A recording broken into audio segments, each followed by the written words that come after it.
Hemos perdido nuestras casas, pero no la ciudad, que son las naves que nos traerán la salvación.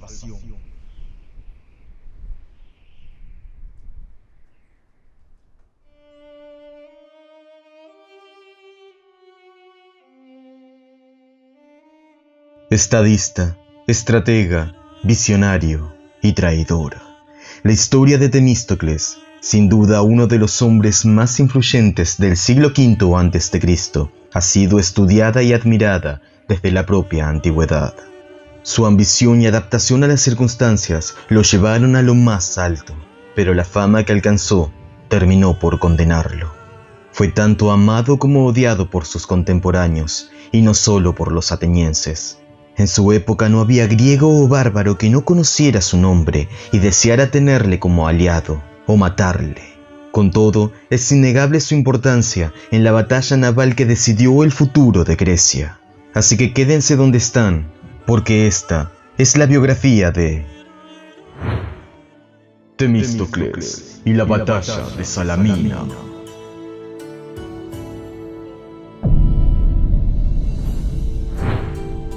Temístocles nació en Atenas, en el Demo de Freario, cerca del 524 a.C., época en la que el Ática estaba sometida por la tiranía de Hipias e Hiparco, los hijos de Pisístrato. Era hijo de un ateniense llamado Neocles y de una extranjera de nombre Abrótono, natural de Tracia, aunque otras fuentes mencionan como madre de Temístocles a una mujer de Halicarnaso llamada Euterpe. El hecho de tener una madre extranjera hizo que sus compañeros no lo viesen como un ateniense legítimo, a pesar de que su padre pertenecía al linaje de los Licómidas, familia que remontaba sus orígenes hasta el mitológico Lico, hijo de Pandión. La infancia de Temístocles. Durante su niñez, Temístocles fue testigo de la caída de la tiranía y de las luchas sociales que sembraron la semilla de la democracia, hechos que sin duda tuvieron una fuerte influencia en él, ya que desde muy joven demostró preocupación por la política. Como sus compañeros no lo consideraron legítimo, Temístocles buscó eliminar esa diferencia, invitando a niños de familias nobles a ejercitarse con él en el Cinosargo, un gimnasio ubicado a las afueras de Atenas en el que se reunían los hijos de los extranjeros. Al mezclar atenienses con forasteros, Temístocles consiguió astutamente que dejaran de discriminarlo. Era de naturaleza rebelde y poco refinado, aunque ambicioso. Durante los descansos en la escuela no jugaba como los demás niños, sino que se ponía a practicar discursos a fin de prepararse para la vida política. Se cuenta que su maestro, al descubrirlo haciendo esto, le dijo con seriedad: «Niño mío, ciertamente no serás alguien insignificante, sino que estarás destinado a grandes cosas, para bien o para mal».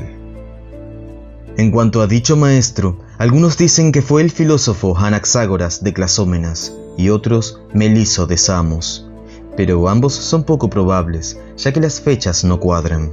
Una tercera fuente menciona que fue discípulo de Mnesífilo de Freario. Su padre, preocupado por sus ambiciones, le enseñó unos trirremes viejos y abandonados, y le dijo que aquello también ocurría con los políticos, que cuando dejan de servir a la ciudad, acaban olvidados. Con ello, Neocles intentó alejarlo de sus aspiraciones políticas y abocarlo a la administración de los negocios familiares, pero Temístocles estaba decidido a dedicar su vida a los asuntos públicos de Atenas. Al parecer, su padre lo desheredó durante su adolescencia y lo echó de casa debido a su rebeldía y falta de comportamiento, y por el poco interés que tenía en conservar el patrimonio familiar. Algunos agregan que su madre, abrumada por esto, se quitó la vida ahorcándose en su cuarto. Vocación política. Temístocles comenzó pronto a hacer amistades en la asamblea, sobre todo con aquellos que velaban por los derechos de los necesitados, lo que lo enemistó con las familias más poderosas que defendían los intereses de la aristocracia. Su rival más destacado fue sin dudas Arístides. Se dice que la rivalidad entre ambos empezó durante la adolescencia, cuando Temístocles y Arístides se pelearon por el amor de un muchacho meteco llamado Estesíleo. En todo caso, ambos eran como el día y la noche, ya que mientras Arístides era modesto y prudente y buscaba la justicia y el orden, Temístocles era impetuoso y arrogante e incitaba al pueblo a empresas arriesgadas. La fama de Temístocles creció tan rápido que para el 493 a.C., a la edad de 31 años, fue elegido arconte epónimo de Atenas. Durante su arcontado, sin embargo, no sucedió nada digno de mención. En 490, los persas atacaron las Cícladas y Eubea y desembarcaron en la llanura de Maratón, con intención de vengarse de los atenienses que ayudaron a los jonios 10 años atrás en su fallida revuelta. Los atenienses designaron como general a Calímaco, que tenía a su cargo un total de 10 estrategas, entre los que tal vez se hallaban Temístocles y Arístides. No obstante, el estratega que más destacó fue Milcíades, que gracias a su pericia pudieron vencer a los bárbaros cuando estos eran numéricamente superiores a los atenienses. Dicen que tras la retirada de los persas, Temístocles sintió celos de los honores que en Atenas se dispensaban a Milcíades, y se alejó de banquetes y reuniones para pensar en una forma de superar en fama y gloria al hombre que les había dado la victoria en Maratón. En 483 se descubrió una importante veta de plata en las minas de Laurión, y los atenienses, exultantes por el hallazgo, decidieron repartir las ganancias entre el pueblo. Temístocles, sin embargo, propuso destinar ese dinero a la creación de una flota capaz de competir contra la de los eginetas, quienes por entonces tenían el predominio en el mar. El pueblo aceptó la propuesta y en poco tiempo estuvieron listos más de 100 trirremes que, sin saberlo, cambiarían para siempre la naturaleza de la polis. Y es que pasó de ser una ciudad de recios hoplitas que habían demostrado su valía en Maratón, a ser una nación de remeros y marineros que consagraron su vida al mar. No en vano, los atenienses acusarían a Temístocles de haberles quitado la lanza y el escudo para reducirlos al banco y al remo. Para bien o para mal, los aristócratas se volvieron navarcas y vieron con otros ojos los negocios marítimos que en otra época menospreciaban, mientras que los ciudadanos pobres, incapaces de costearse un equipo de hoplita, encontraron trabajo como remeros, y con ello no solo una manera de luchar por la patria, sino una razón para hacer oír sus voces en la asamblea. Arístides se opuso fervientemente a esta ley, ya que una mayor flota provocaría una guerra innecesaria contra Egina. Se cuenta que Temístocles, una vez aceptada su propuesta, adquirió tanto poder e influencia que sugirió el nombre de su rival para ser sometido a ostracismo, y ese mismo año Arístides fue condenado al exilio. Oráculos y decisiones. Cerca del 482 a.C., Temístocles fue designado juez en la disputa que Corinto tenía con su colonia de Córcira por la isla de Leucade, por la cual resolvió que los corintios pagaran una multa de 20 talentos de plata y se comprometieran a administrar Leucade en conjunto con los corcirenses. En 481 llegaron noticias de que los persas estaban preparando una nueva invasión a Grecia como venganza por lo sucedido en Maratón. Los atenienses apresuraron a votar nuevos estrategas, pero ante la magnitud del peligro nadie quiso presentarse como candidato, salvo un demagogo llamado Epícides. Temístocles dudaba de la aptitud de Epícides para comandar la flota, por lo que decidió sobornarle para que dejara el cargo en favor de sí mismo. Fuese de esta forma u otra, Temístocles se convirtió en general de los atenienses de cara a la guerra que estaba a punto de sacudir toda Grecia. Cuando los mensajeros del rey persa llegaron a Atenas para pedir la tierra y el agua, Temístocles echó al embajador y mandó asesinar al intérprete por atreverse a manchar la lengua griega con órdenes de bárbaros. Otros, en cambio, aseguran que Jerjes nunca despachó mensajeros a los atenienses, por lo que estos habían hecho con los emisarios de Darío 10 años atrás.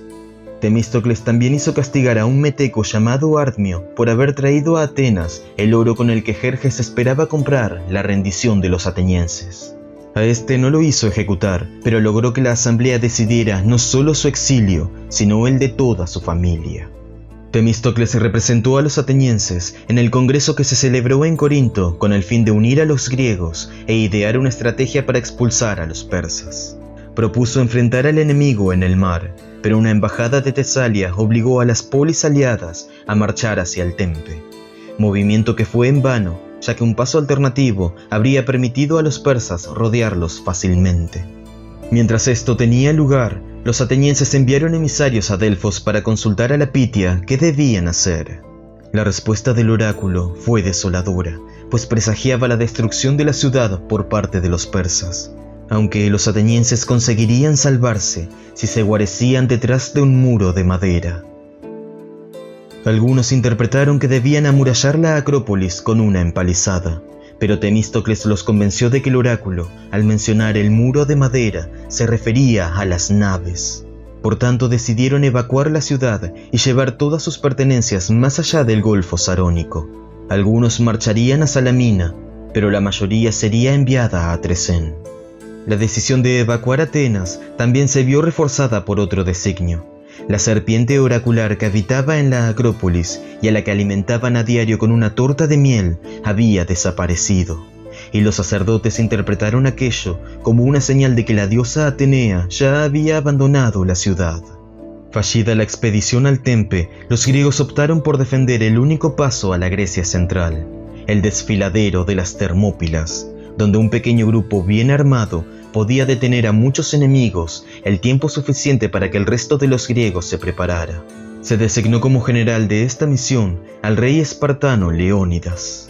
Pero los persas no venían solo por tierra, contaban con una inmensa flota capaz de desembarcar en cualquier costa, razón por la que era necesario prevenir este movimiento. Decidieron enviar una flota que bloqueara las naves persas en el cabo Artemisio, la entrada al estrecho de Eubea, lo bastante cerca de las Termópilas como para mantener un enlace con las fuerzas de Leónidas.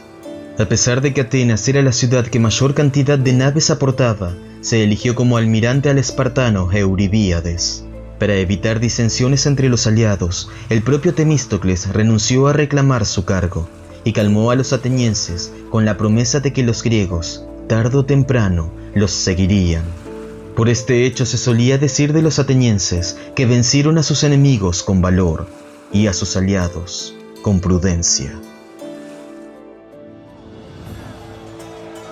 La batalla del cabo Artemisio.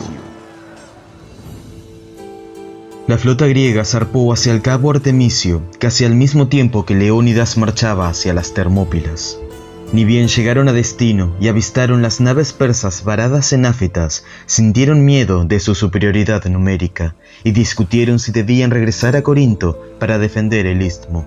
Al enterarse, los eubeos pidieron audiencia con Euribíades para rogarle que no se marchara y los protegiera del invasor. Pero como éste se negó a recibirlos, acudieron a Temístocles con 30 talentos de plata para sobornarlo. Temístocles aceptó el dinero y compró la decisión de Euribíades con 5 talentos y la de Adimanto, general de los corintios, con otros 3 talentos. El único que se le oponía era un ateniense llamado Arquíteles, que no solo era partidario de huir, sino que lo apremiaba su situación financiera, pues no contaba con dinero para pagar a los remeros. Temístocles incitó a sus hombres contra él, y estos llegaron a despojar a Arquíteles incluso de alimentos. Entonces Temístocles le envió una cesta con comida y un talento de plata, amenazándolo con acusarlo de haber recibido dinero de los persas si abandonaba la batalla. El primer día hubo tímidas aproximaciones para estudiar la posición del adversario. Por la noche, un griego llamado Escilas, que estaba en el bando de los bárbaros, nadó los 14 kilómetros que separaban a ambas flotas para advertir a Euribíades de la maniobra persa. Y es que los invasores habían dividido parte de su flota para circunnavegar la isla y rodear a los griegos en el estrecho de Eubea. Los altos mandos consideraron la situación, pero, lejos de abandonar el cabo, presentaron batalla al día siguiente.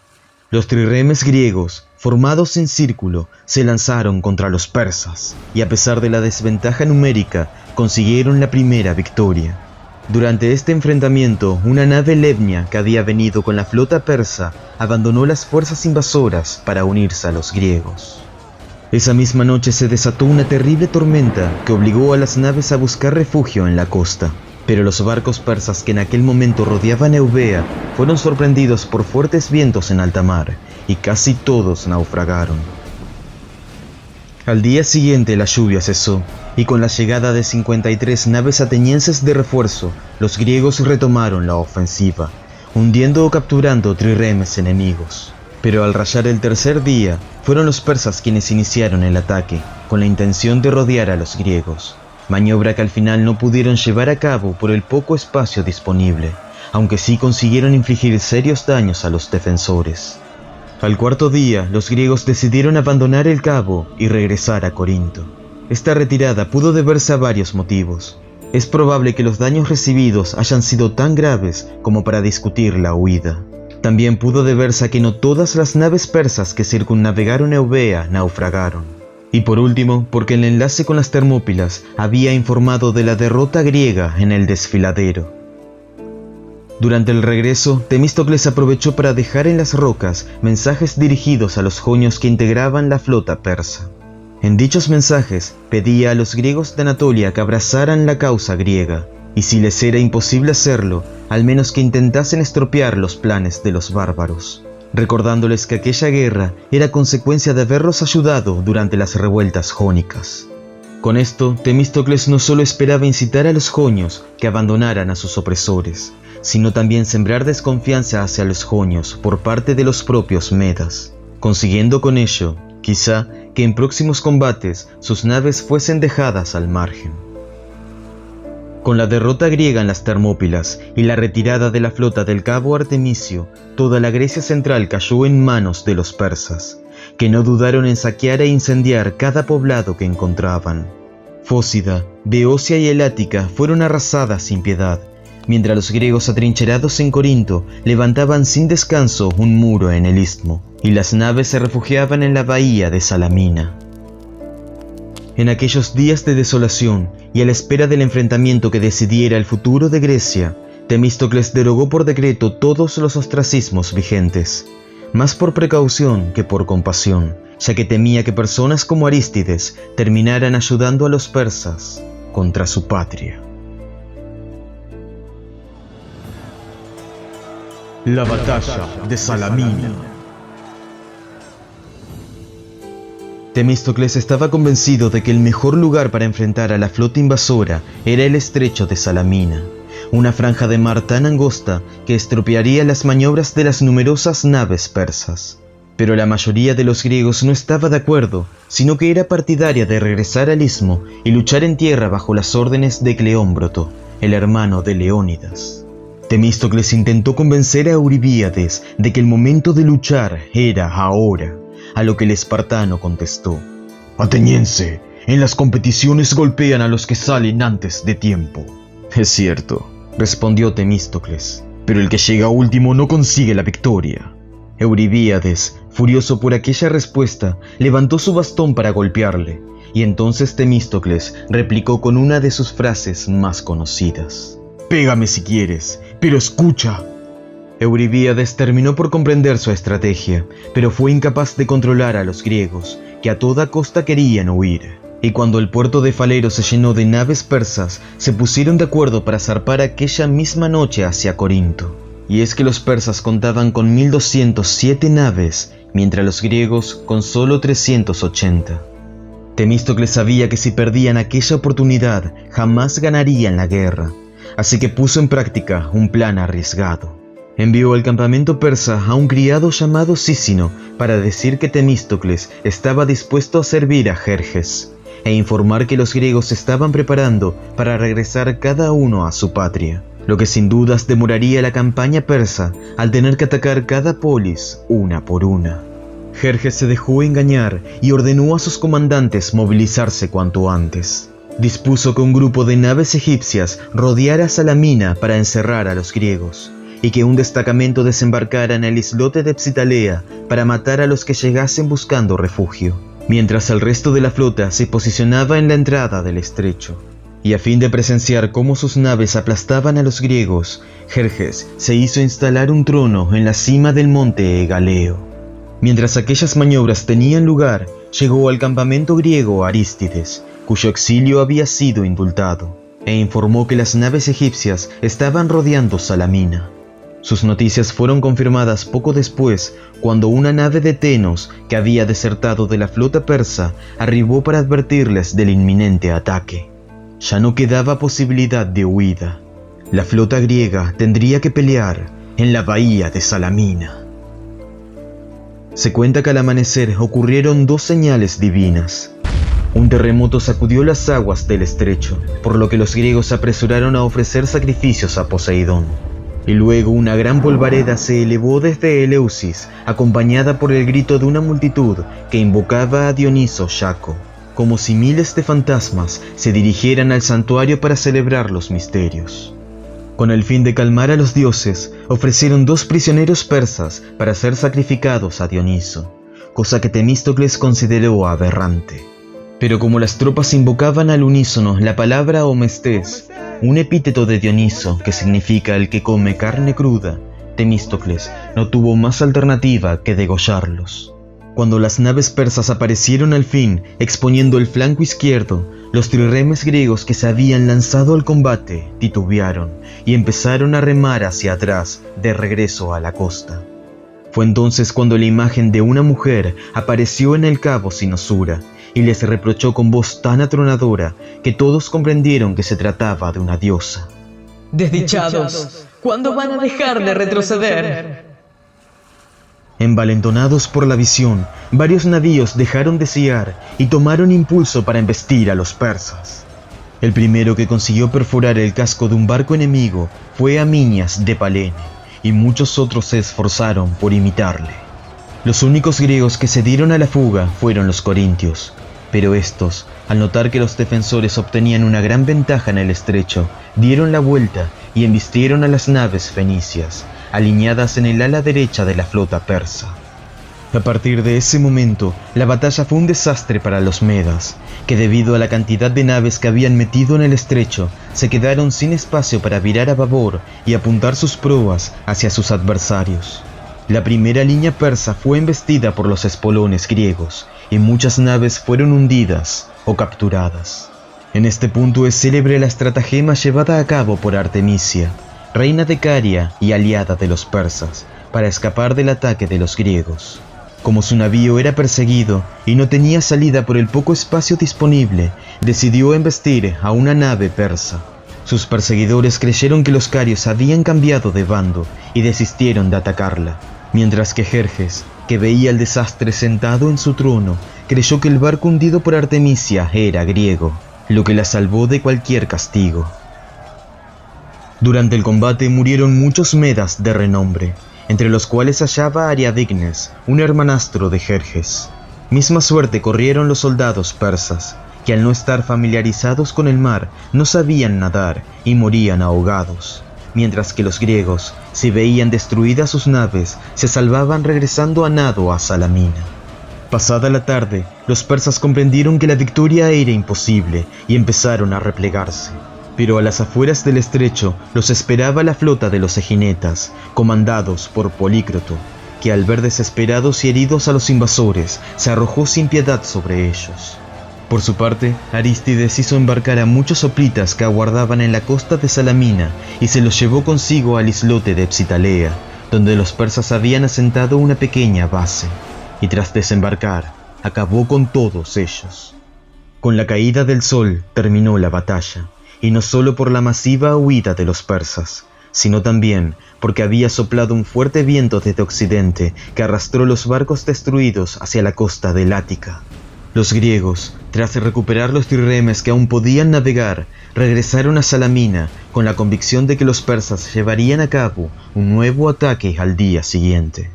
Esa misma noche, Jerjes propuso construir un puente de pontones para cruzar sus tropas a Salamina, pero la idea fue desestimada, y tras conferenciar con Mardonio y Artemisia, decidió regresar a Persia con la flota y parte de su ejército.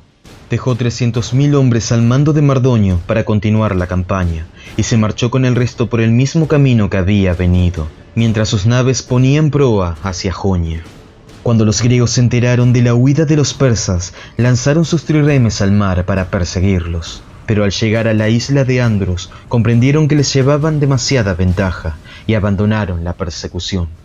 Temístocles sugirió navegar hacia el Helesponto para destruir el puente y bloquear la huida de Jerjes, pero se le opuso Euribíades, o bien Arístides, según las fuentes, diciendo que, antes que derribar el puente, mejor sería construirle otro para que se marchara más rápido de Europa. Viéndose imposibilitado de llevar a cabo esta hazaña, Temístocles optó por hacer otra cosa que a primera instancia parecía tan inútil como impensada, pero que más tarde le significaría un beneficio personal. Envió a un eunuco de Jerjes llamado Arnaces, que había sido capturado durante la batalla, para alcanzar al rey y transmitirle un mensaje. Él mismo advertía que los griegos pensaban destruir el puente, y que él, Temístocles, hacía lo posible para persuadirlos de lo contrario. Con esta mentira buscaba quedar en buenos términos con Jerjes, anticipándose a futuras hostilidades de los persas. La batalla de Salamina había puesto fin a las ambiciones marítimas de los persas, pero el peligro estaba lejos de desaparecer. Mardonio abandonó las ruinas de Atenas y se marchó con el ejército persa a Tesalia, donde pasaría el invierno y prepararía el último enfrentamiento entre griegos y medas en territorio heleno. La reconstrucción de Atenas. Temístocles ya era popular antes de la invasión persa, pero tras la batalla de Salamina su fama creció hasta las nubes. Fue condecorado en Corinto tras el regreso de las naves y, convocado en Esparta, fue premiado con una corona de olivo y escoltado hasta las fronteras de Laconia por un séquito de 300 espartanos. Mientras los atenienses regresaban a su ciudad para reconstruirla, Temístocles se puso nuevamente a la cabeza de la flota y navegó hacia las islas que habían ayudado a los persas para castigarlas por su traición a Grecia. Su primera escala fue Andros, donde se presentó exigiendo dinero y diciendo venir acompañado por las diosas Peito y Ananse, la persuasión y la necesidad. Los andrios alegaron que sus diosas eran Peña y Amecaña, la pobreza y la dificultad, y se negaron a pagar. Como consecuencia, Temístocles asedió la isla. Luego exigió lo mismo a Caristo, ciudad ubicada al sur de Eubea, y en la que los persas habían acondicionado sus naves después de la batalla del cabo Artemisio, y también a Paros por su ayuda directa a la flota meda. Esta última pagó el tributo y evitó el ataque de los atenienses, pero Caristo no alcanzó a cubrir las exigencias y fue saqueada. De regreso a Atenas, Temístocles fue tanto aclamado como objeto de envidias y acusaciones. Se cuenta que Timodemo de Afidnas le acusó de haber recibido honores de los espartanos por sus méritos personales, cuando en realidad la victoria pertenecía a todos los atenienses, a lo que Temístocles contestó: «Tienes razón, si yo fuera de otra ciudad no sería famoso, pero tú, querido Timodemo, tú tampoco, aun siendo ateniense». Un año después de la batalla de Salamina, los persas de Mardonio bajaron a la Grecia central para retomar la ofensiva, aunque esta vez enviaron a los atenienses un acuerdo de paz. El acuerdo, no obstante, fue rechazado, y Mardonio marchó hacia Atenas, que otra vez se encontró evacuada, y a toda su población resguardada en Salamina. Un ateniense llamado Licides sugirió a sus conciudadanos reunidos en Salamina que aceptaran la paz con los bárbaros. Como castigo por decirlo siquiera, lo lapidaron hasta la muerte, acusado de haber sido sobornado por Mardonio. Se cuenta que incluso las mujeres atenienses se enfadaron tanto que mataron de igual forma a la esposa e hijos de Licides. Los demás griegos, al conocer el segundo saqueo a Atenas, reunieron sus fuerzas para marchar contra los persas, por lo que Mardonio decidió retirarse del Ática hacia Beocia, más adecuada para la caballería. Allí tuvo lugar la última batalla entre griegos y medas en territorio heleno, más precisamente en Platea, donde los griegos comandados por el espartano Pausanias derrotaron y expulsaron a los invasores. No tenemos constancia de que Temístocles participara de esta batalla, ni tampoco del enfrentamiento naval de Mícala entre la flota ateniense y el resto de las naves persas. Al mando de los trirremes atenienses estaba Jantipo, lo que hace suponer que Temístocles había sido relevado de su cargo como almirante de flota. Algunos aducen que los atenienses se habían cansado de la fama y pedantería de Temístocles, pero la verdad es que su papel en la política de Atenas sería sumamente importante en los años posteriores a la guerra. Suya fue la idea de trasladar el puerto ateniense desde Falero al Pireo y unir la costa a la ciudad con una ambiciosa fortificación. Cuando los espartanos tuvieron conocimiento de dichas obras, se opusieron de forma rotunda, alegando que cualquier fortaleza fuera del Peloponeso serviría como base para los persas en caso de que regresaran. Temístocles pidió a los atenienses que aceleraran la obra mientras él marchaba en persona a Esparta para convencer a los éforos de lo contrario. Una vez en Laconia, mintió diciendo que no estaban levantando ninguna muralla y que si no creían en su palabra, que enviaran embajadores a Atenas, reteniéndolo a él como garante, con lo que esperaba ganar tiempo para que sus conciudadanos adelantaran la obra. Los espartanos hicieron lo que aconsejaba, pero cuando los veedores llegaron y comprobaron las fortificaciones que unían la ciudad con el puerto, protestaron a gritos y amenazaron con matar a Temístocles si no derribaban los muros. Por lo que los atenienses los apresaron y prometieron liberarlos con la condición de que dejaran marchar a Temístocles de Esparta. Cuando la flota regresó a Grecia en 478, pasó el invierno en el Golfo de Págasas. Temístocles propuso al pueblo un plan que sería sumamente provechoso para los atenienses, pero, debido a su complejidad, no podía revelárselo a nadie. La asamblea decidió que solo se lo contara a Jantipo y a Arístides, y si estos lo consideraban oportuno, podía ponerse en práctica. Temístocles les contó que quería destruir las naves de los demás griegos varadas en Págasas, para que solo la flota ateniense tuviera la supremacía en el Egeo. Arístides se presentó luego en la asamblea y les contó que el plan era en verdad beneficioso, pero sin duda injusto, razón por la que al final no se llevó a cabo. Aquello no minó su influencia en Atenas, y ese mismo año, mientras Arístides proponía las bases para crear la Liga de Delos, Temístocles consiguió que se decretase la construcción de 20 triremes al año y la reducción de impuestos para metecos y artesanos, con el fin de impulsar el comercio en la ciudad. Después de que los persas arrasaran los templos y santuarios del Ática, los atenienses prometieron no volver a levantarlos como recuerdo de la impiedad de los bárbaros.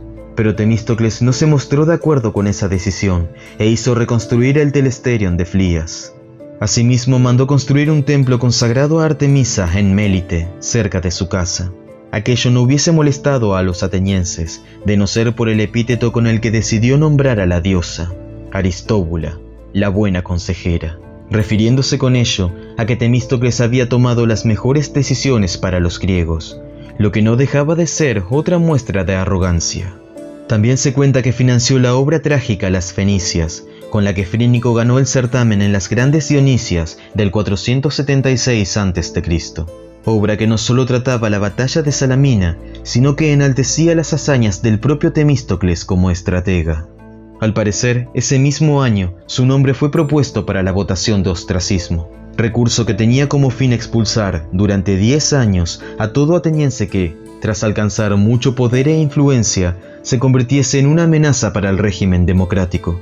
Dicha votación no alcanzó quórum, pero no por ello se libraría de futuras acusaciones. La fama de Temístocles empezaba a molestar a propios y extraños. Ostracismo.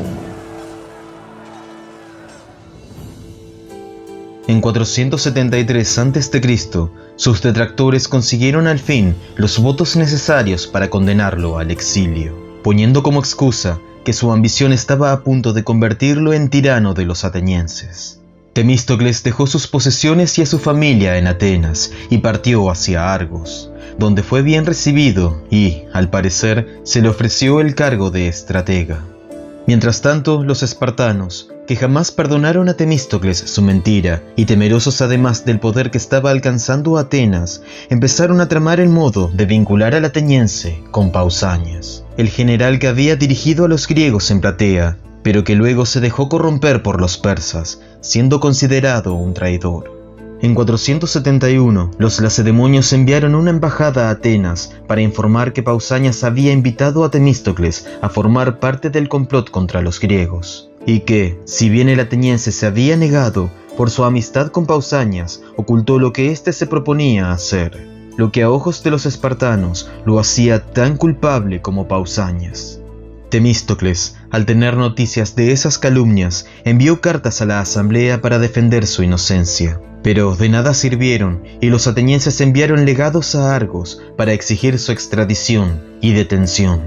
Advertido por sus amigos, Temístocles decidió huir a la isla de Córcira, donde esperaba ser acogido por los favores que le había dispensado años atrás. Sin embargo, los corcirenses se negaron a darle asilo por temor a las represalias de Atenas y Esparta, y lo escoltaron en una nave con destino a Epiro. Allí, Temístocles se atrevió a buscar refugio en la corte de Admeto, el rey de Epiro, que detestaba al ateniense por haber rechazado en el pasado un pedido de ayuda. Cuando Temístocles llegó al palacio de Admeto, este no se encontraba en la ciudad, por lo que fue recibido por la reina Eftía. La mujer se compadeció de su suerte y le aconsejó la manera en la que podía convencer a Admeto de brindarle asilo. Temístocles siguió sus indicaciones y tras tomar como rehén al hijo de Admeto, se postró ante el hogar y suplicó al rey que lo protegiera de sus perseguidores. A pesar del odio que Admeto le tenía, procuró no irritar a los dioses por no ayudar a un suplicante, así que atendió sus ruegos y lo hospedó un tiempo en su casa. Cuando un amigo suyo llamado Epícrates se enteró de su paradero, sacó a escondidas de Atenas a la esposa e hijos de Temístocles y los condujo a Epiro para que se reunieran con él. Parece que los atenienses, cuando tuvieron conocimiento de esto, condenaron a muerte a Epícrates.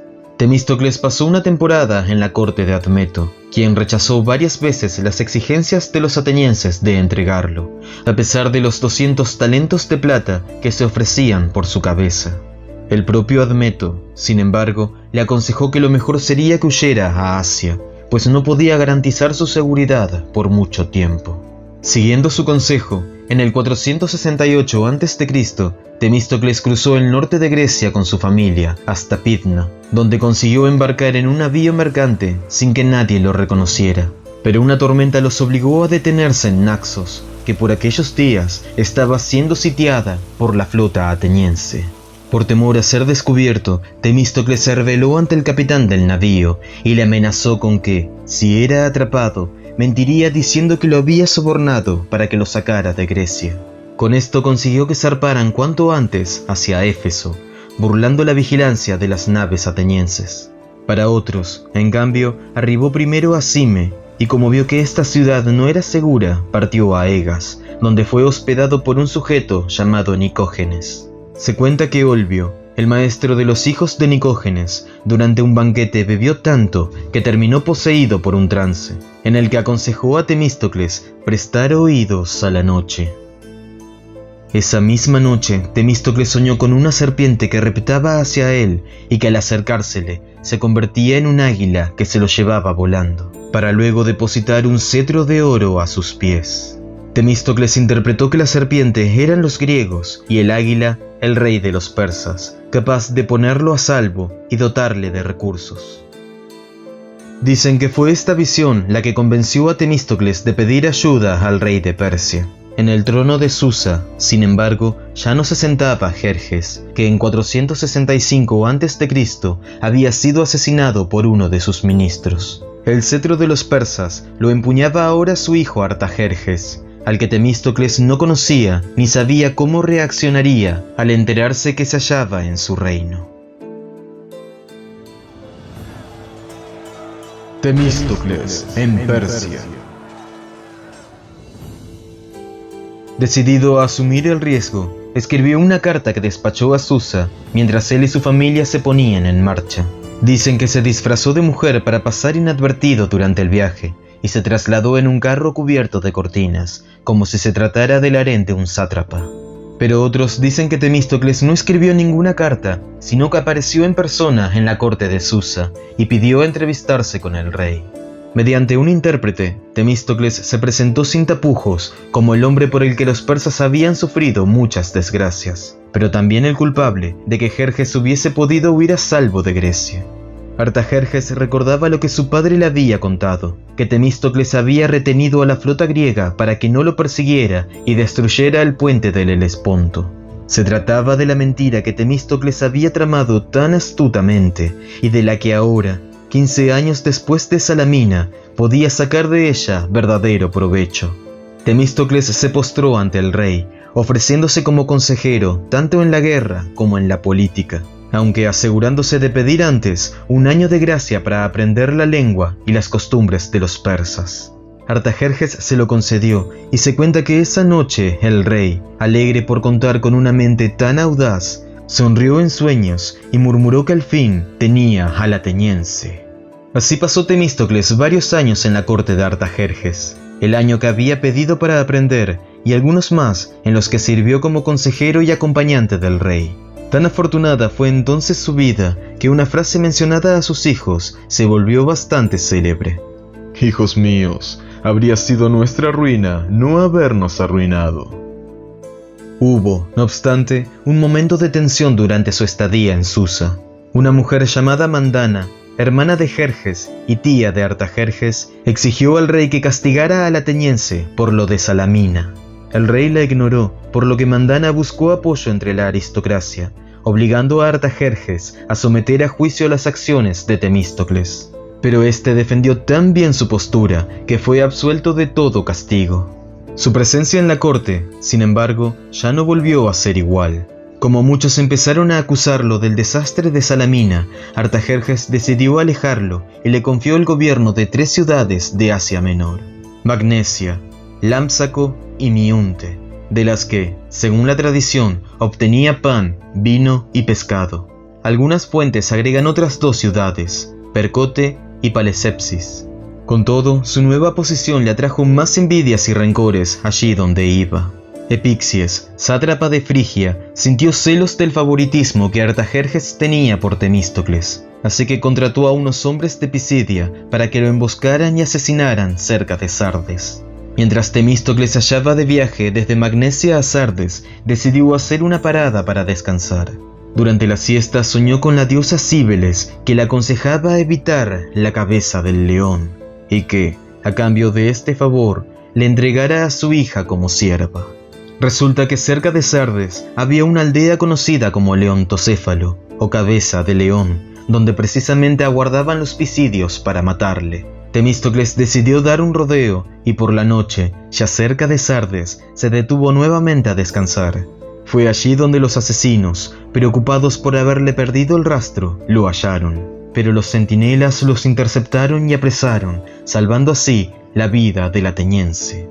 Agradecido por la advertencia de la diosa, Temístocles hizo construir en Magnesia un templo a Cíbeles de Indimena y consagró como sacerdotisa a una de sus hijas llamada Neseptólema.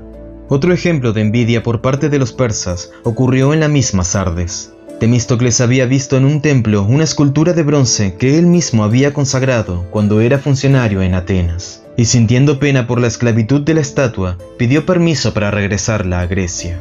El sátrapa de Lidia aprovechó esto para acusar a Temístocles de estar conspirando con los griegos, a lo que el ateniense debió responder con extrema prudencia y astucia. Se infiltró en el harén del sátrapa y sobornó a sus concubinas para que calmaran a su señor y lo disuadieran de presentar semejante acusación. La muerte de Temístocles. Temístocles había aconsejado a Artajerjes en muchos de sus tratos con los griegos, aunque también le había prometido otras cosas, como ayudarle a conquistar Grecia.